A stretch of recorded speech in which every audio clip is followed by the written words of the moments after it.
Good morning. Hi. Welcome to another session of Cigarettes After Cinema.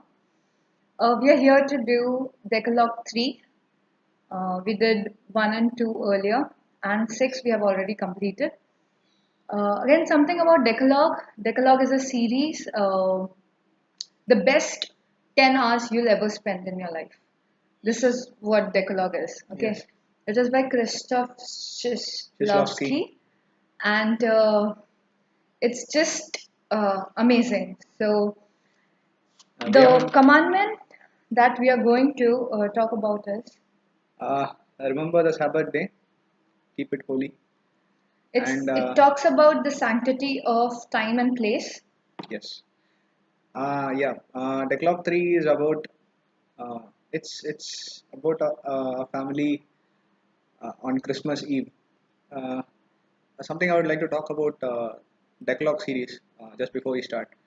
Uh, it's unique in its way that it can happen to anyone. If you see the entire Decalogue series, it would be happening in one set of buildings. You don't see people.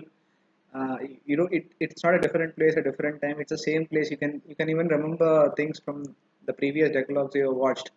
Even the characters. Yeah, and they would be recurring. We'll be talking about it. Also, the other commandment that it refers to is thou shalt not commit adultery. Yes. Uh, again we have these characters that are recurring. The god person, Yeah. and there is a reference to maybe there is not a direct reference to milk, but maybe we will try to find it as we Yes. go ahead. Also, the God again appears. Now we are very sure that it appears when something is about to happen. You're Yes. about to break a commandment or something. Yeah. So let's start. So here we are shown a Yes. man who's trying to make his family happy on a Christmas Eve. Okay, dressed up as Santa Claus. Yes. So as he enters, we find A you drunk know guy a drunk guy, yeah, an carrying a Christmas tree. alcoholic. Yeah. Yes. Also, the Santa Claus says Merry Christmas to Pavel's father that we saw in Decalogue 1. One. And then he takes it back by saying, oh, I didn't know it was yours. Yes. Uh, And Something we are like that. shown the family, and the next scene is we see Pavel's father seeing the family, and then we realize what he's undergoing through. Uh, Because basically he has lost a kid and we yes. see kids playing, Yeah. having fun with the family. One more thing about the Decalogue series I would like to mention is we are always shown something. The characters would have always lost something, either in the beginning of the story or towards the end. This the loss of a certain person, or the love between two people, or uh, the emotional train wreck that they are. That is very subtly shown in Decalogue. Decalogue series. So this guy gets a phone call. Okay, and we see a lady who's hanging around his house, Yeah. and she makes a fake phone call. So this guy goes outside. The wife suspects that there is something wrong because Yes. maybe this has happened earlier. So this guy just makes up a story that the car has been stolen, and she goes out and meets Eva. Yeah. Now, Eva makes up, I mean, she definitely wants to meet this guy, and she makes up that her husband is Yes. missing. Missing. So, our protagonist tries to help her out. Yes. Eva is shown. Eva before these two meet. Eva is shown to be visit an aunt who is schizophrenic. I mean, she doesn't know. She first asks for whether she has done her homework, and then she asks whether you come down with Edward. So Edward is the character which we are talking about. He is missing. He is Eva's husband. We are shown a kid running out of hospital in striped pajamas, and he's caught back and put inside. So this is even we are trying to find out the relevance to the whole thing. Uh, so the person who's spending time with his family, he is dressed up as Santa Claus, and he just makes his kids and wife happy, and then he's a taxi driver. We'll come to know that. And then this phone call, he meets the woman at the midnight mass, and then he gets the phone call, and then he comes out. and then these two meet, and apparently she's an old flame of his, and due to some reasons they have separated. The wife tries to not to make him stop. Yeah. I mean, so she says that maybe the car is not worth it, and he says that it's our living, Yes. so he needs to go, and he goes away. Maybe this is to just explain the significance of the commandment that it is Christmas Eve and you need to spend it with your family, regardless of what be the consequences of the car being stolen or someone else calling or whatever be the emergency. Because she knew all this time that it was a fake one. Yes. Yeah. So, so they go out and they're looking for Edward in hospitals, station, and few more places. Yes. Okay, and only to realize that Edward is actually not there. I mean, he was never because For a long time. exactly the car, the woman parks. Eva parks the car herself to make a fine case, To make an alibi that that her husband is actually missing. and we realize why she's doing all this. Yes. So what they do is they go to the hospital first and see whether he has been admitted due to some accident or something, and they go to the hospital where they realize that there is a person has been admitted. He's been in an accident. Legless and the face is Yes. crushed. Yes. And there is something which she says. I mean, uh, It's he. She says it isn't him.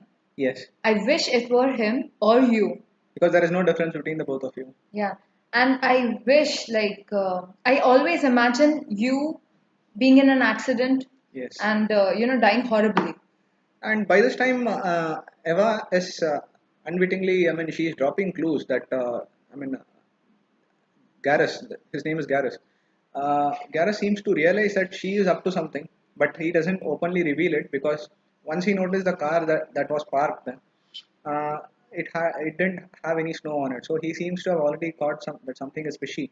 But still, he goes with her, and Yeah, he then, yeah, plays along, kind of. yes, And then they start, in between, they are just, driving really very fast. That's when we yes, see the god appears.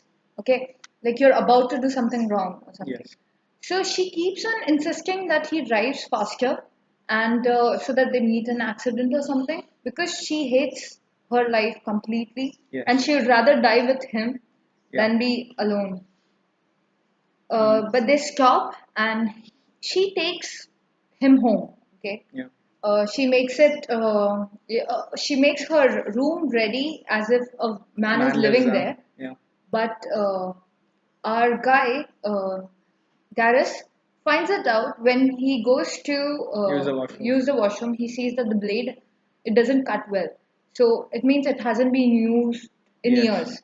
And he also, double checks it with her Yeah. if Edward has started keeping a beard or something. Yes. To which he says no, he's still clean And shaves. before she enters the room, she makes a call reporting that Edward is missing. So because what he does is after he comes out, he calls up and whether calls up the emergency service whether someone called Edward has been uh, reported Yeah. missing. So So he seems to have caught something here. I mean, she's up to something. In between, we are shown what sort of a relationship they had. yeah. Not explicitly and not we are not taken to the past or shown anything like that. But we are made to understand that they have been close. Yeah, and because of a misunderstanding, Yeah. they lost each other. It was somehow Eva took Edward, I mean chose Edward, Yeah. and on the condition of them not meeting again, Yes. as in Eva and Garrus would never meet again. And they both, it wasn't anybody's fault. Okay, it was just situation then, and they decided to separate. Yep.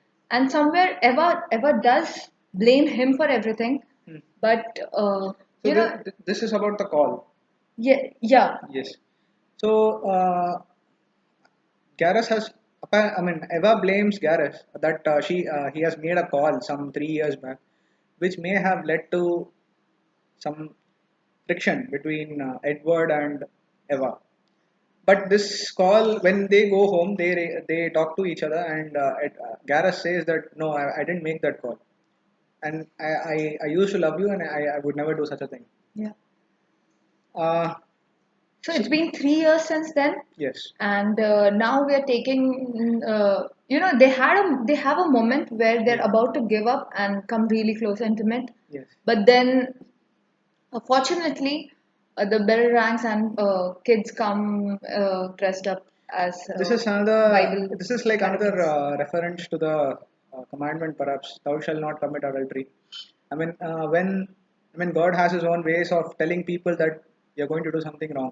Yeah, I mean, they stop it. And also, the God that we see, Yeah. who we call God, it appears just before you're about to do something wrong. So, Yes. So here God makes an appearance when they are driving fast, and he is a tram driver. He comes as a tram driver. yeah. So he is always there. So Yeah. later on, they go to a station finally, and that's where she reveals that I just made this up. Yes. And Edward, she shows a picture of Edward with his family, and he's very happy with them. And they were never together. Like she didn't sleep with him once, even once.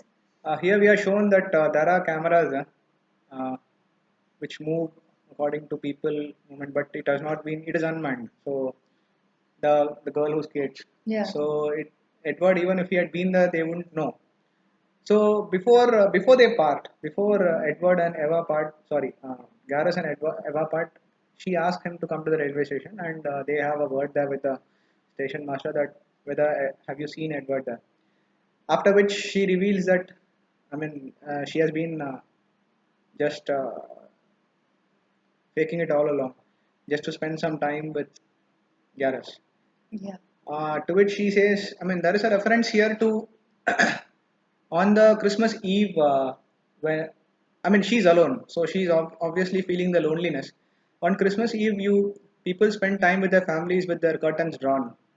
So it's like, what would be going through her mind when she doesn't have one? It may not be necessary that she's blaming someone for it. Maybe she's blaming herself, and want. It's not like she wanted to take it out on Gareth. If she had wanted, she could have, and then she realized there is no point. There are certain points in this picture where Gareth is made guilty by she telling that you have a family, you have kids, yeah. you have a wife waiting for Although you back she's home, the one, who's who has led herself into the situation. exactly. And so the clock strikes 7, and then she realizes she confesses that I've Yes, been doing this so that I am not alone on a Christmas night on such a yes. beautiful day. She says, if I'm able to bring you out till 7 o'clock in the morning, I would leave you forever. Yeah, or she had another option of killing herself by the Yes, pills. So later on, they do they they just separate. bid goodbye, Yeah, and yeah, they go on their own way. ways. So he goes back, and he goes and he sees that the wife has fallen asleep, waiting for him to come.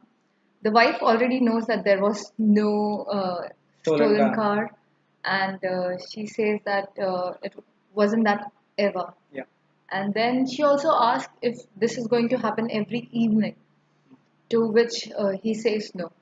So we see that now he's trying to, I mean, he has left Eva forever. I Yes. mean, at least he thinks so. And it's for all good. So he's going to respect the commandment. He's going to keep it holy and spend the nights with his own family. Yes. So I wouldn't say this was as powerful as other things that we have seen. They Yes. were way too good. But actually, the commandment itself is very complex. So binding a story around it is kind It's of very difficult. difficult. Yeah. But he has done it, okay? He gave us a good story. So again, we see a typical Polish movie where Yes. everything is sad. And one thing I would like to mention, there was Yes. no music in Okay. this one. Okay, no instruments used. I was carefully looking if I could get something, but it wasn't there. But Hmm. while they show the end credits, they play again the The haunting sad, music. yeah, Decalogue music. So I guess, do you have anything more to say about this? This was actually maybe we were just this exactly didn't have what we would call as a moral dilemma. Dilemma. I mean, it was more like a man abiding to the commandments. Yes, but there was a point when he was He about to was, break yeah, it. yes. So, and he actually broke the Sabbath day thingy, but nothing has happened wrong. Okay. Yes. So it was more like a man sticking to his morals and a woman letting go because he was sticking to his morals. That is one, and she felt that there is no point. Yeah. What had happened between the three of them, the Hmm. missing husband and these two people, was we can say they were victim of circumstances. Uh, but And misunderstandings. yes, and they peacefully broke up because what had happened in between. She says that whenever some song or love song plays on the TV, Edward used to look at her as though he's trying to find some uh, remaining love which she had for Garros, which need not happen. I mean, when they have decided that they had broken up, I mean, and she wanted to have a life with Edward, and still Edward is the doubtful one. Yeah. So that makes an unhappy relationship, Yeah, and we see that and Edward that's why she actually. wishes them both dead. Yeah, yeah. I mean, uh, I do not agree with her completely. She is a bit insane. I don't know. Perhaps yes, Maybe she's uh, possessive. being alone for such a long time probably can Yep, make you think such things horrible yeah. things for people you love. Yes, But that doesn't happen, and we are very happy that the commandment is not broken and nobody's dead. this is one of the most we can say it The ended, happiest Decalogue? yeah, peacefully. Yeah. Yeah. Okay. So So that's all. Let's meet again. thank you. Okay. Bye bye.